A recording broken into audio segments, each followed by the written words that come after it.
le chef de l'État souhaite une bonne et heureuse année 2025 à tous les Togolais. Suivons la vidéo.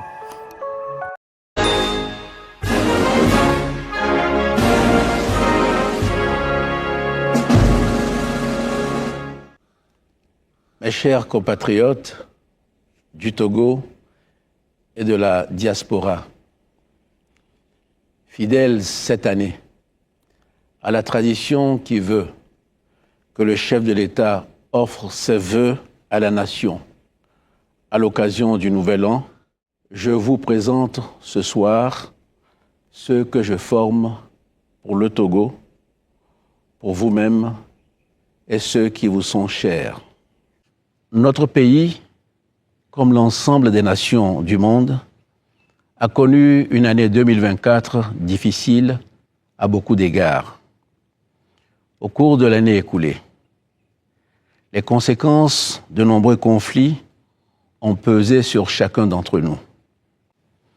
La guerre qui oppose l'Ukraine à la Russie, outre son coût humain, déstabilise les circuits commerciaux mondiaux. Le conflit israélo-palestinien exacerbe le risque d'un embrasement généralisé au Moyen-Orient. Là encore, ce sont les voies du commerce mondial qui s'en trouvent fragilisées. Plus préoccupant, le risque de guerre commerciale s'est accru, en particulier entre les États-Unis et la Chine. Ces conflits nuisent à notre développement et sont souvent à l'origine d'une inflation qui pèse sur le pouvoir d'achat de chacun d'entre nous. Mon autre grande préoccupation concerne, vous vous en doutez, la crise climatique. Celle-ci affecte durement notre activité agricole et contribue à accroître l'insécurité alimentaire. En effet, moins le climat est prévisible, plus il est difficile pour nos agriculteurs d'organiser leur production. À ces difficultés se rajoute dans la sous-région une situation sécuritaire difficile qui s'étend aujourd'hui à l'ensemble du Sahel. Guerre commerciale, crise climatique, conflits sécuritaires. Rien n'indique aujourd'hui que 2025 verra facilement disparaître ces difficultés. Pourtant, malgré ces différentes crises, je veux vous dire ce soir ma conviction que notre pays avance et que nous pouvons ensemble, si nous en avons l'ambition, tracer un chemin plus optimiste pour l'avenir. C'est en ce sens que le gouvernement togolais a pris en 2024 les mesures que la situation imposait. D'abord en faveur des populations rurales. Nous avons poursuivi l'effort pour renforcer la sécurité alimentaire, œuvrer en faveur de la souveraineté alimentaire et permettre à nos vaillants agriculteurs de vivre dignement de leur travail. Au cours de l'année écoulée, le budget de l'État a alloué plus de 10 milliards de francs CFA au profit de 149 000 producteurs agricoles à travers divers mécanismes d'aide à l'agriculture. C'est ainsi aussi que l'État a subventionné l'achat d'engrais à hauteur de 17 900 millions, déployé 400 tracteurs agricoles et distribué 3 500 kits d'irrigation. Pour aller plus loin, j'ai procédé en 2024 au lancement du programme de construction de 21 ponts modulaires mixtes en acier et béton. Cet ambitieux programme permettra le désenclavement du milieu rural, condition essentielle de son développement économique et social. Dans le secteur de l'eau, à travers différentes initiatives, ce sont plus de 350 ouvrages hydrauliques qui ont été réalisés au cours de l'année sur l'ensemble de notre territoire. Et sur la période 2024, ce sont 3000 ouvrages que nous avons pu réaliser. Et enfin, plus de 1000 kilomètres de pistes rurales ont été ouvertes ou réhabilitées chaque année depuis 2020, améliorant de manière très significative l'accès de nos agriculteurs au marché. Cet effort majeur pour le secteur agricole est essentiel pour l'avenir de notre pays. Au-delà de ces efforts au bénéfice du secteur agricole, une attention toute particulière a été portée au secteur de la santé.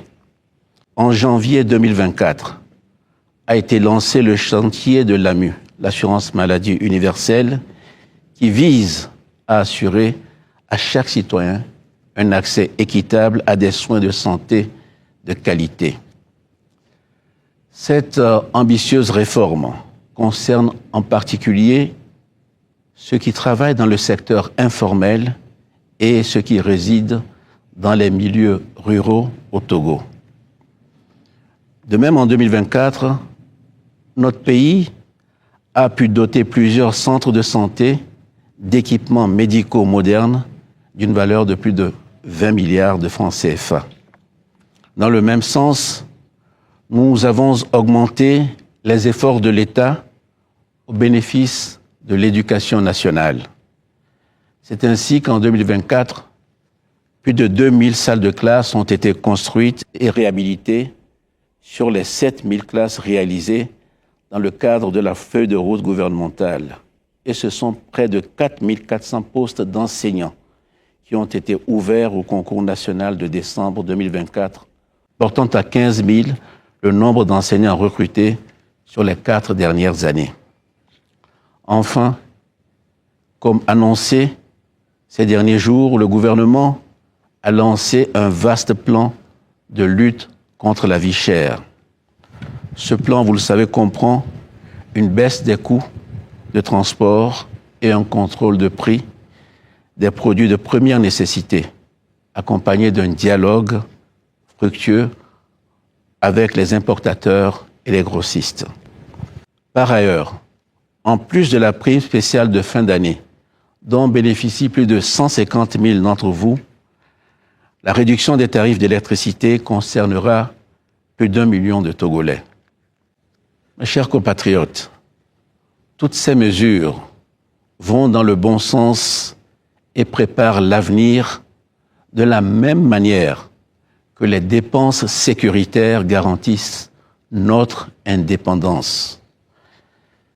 C'est ainsi qu'au cours de l'année 2024, j'ai donné des instructions pour que soient significativement augmentées les dépenses liées à la lutte contre le terrorisme et que soit encore mieux protégée la frontière au nord de notre pays. Je veux ici rendre un hommage appuyé à nos forces de défense et de sécurité, avec lesquelles j'ai passé le jour de Noël dans le Nord. Mais la crise sécuritaire ne saurait être réglée par la seule réponse militaire. L'accent doit être mis sur la région des savanes pour qu'elle ne soit pas laissée en marge du développement national. Ma conviction profonde est qu'au-delà du militaire, il faut le développement économique. Mais au-delà du développement économique, il faut du dialogue communautaire, car il faut rétablir la confiance. L'ensemble de ces actions et de ces initiatives représente un coût significatif pour nos finances publiques.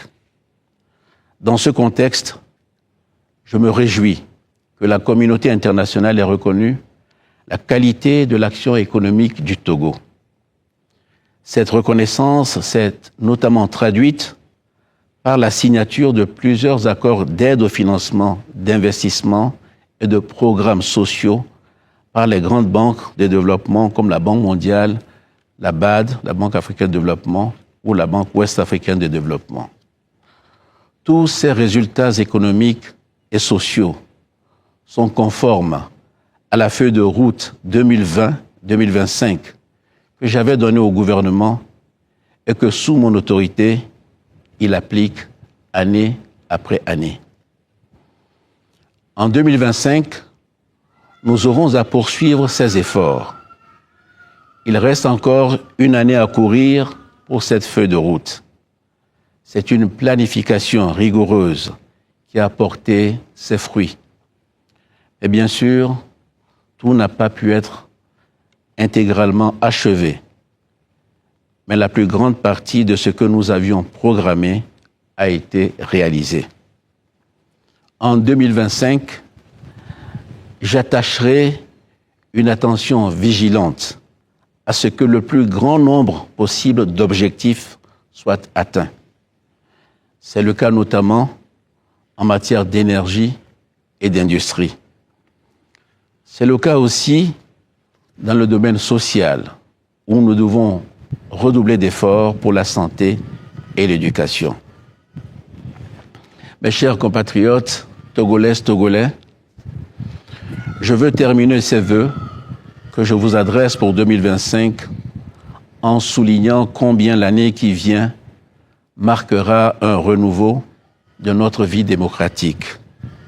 En février prochain, un Sénat sera mis en place et dans les mois qui suivent, la réforme constitutionnelle votée en 2024 entrera en vigueur. Le Togo deviendra alors une véritable démocratie parlementaire, comme c'est le cas dans plusieurs grands pays, notamment l'Inde, l'île Maurice, le Royaume-Uni ou l'Allemagne par exemple. Je me réjouis de cette évolution qui permettra au peuple togolais d'être mieux représenté et contribuera donc efficacement à la préparation de l'avenir du pays. Mes chers compatriotes, Togolaises, Togolais, je suis conscient que nous ne pouvons pas à nous seuls changer la donne climatique, comme nous ne pouvons pas à nous seuls résoudre les conflits proches ou lointains. Mais nous devons agir pour contribuer à la solution de ces crises, comme nous devons aussi agir pour protéger notre patrie des conséquences qu'elles peuvent avoir sur nous. Nous devons même aller plus loin et saisir les opportunités qu'elle offre pour préparer un avenir meilleur. C'est par ces réalisations que s'exprime pour chacun d'entre nous la fierté d'être Togolais. Faisons en sorte, ensemble, qu'en 2025, cette fierté soit renouvelée. Bonne année à tous et que Dieu bénisse notre cher pays, le Togo.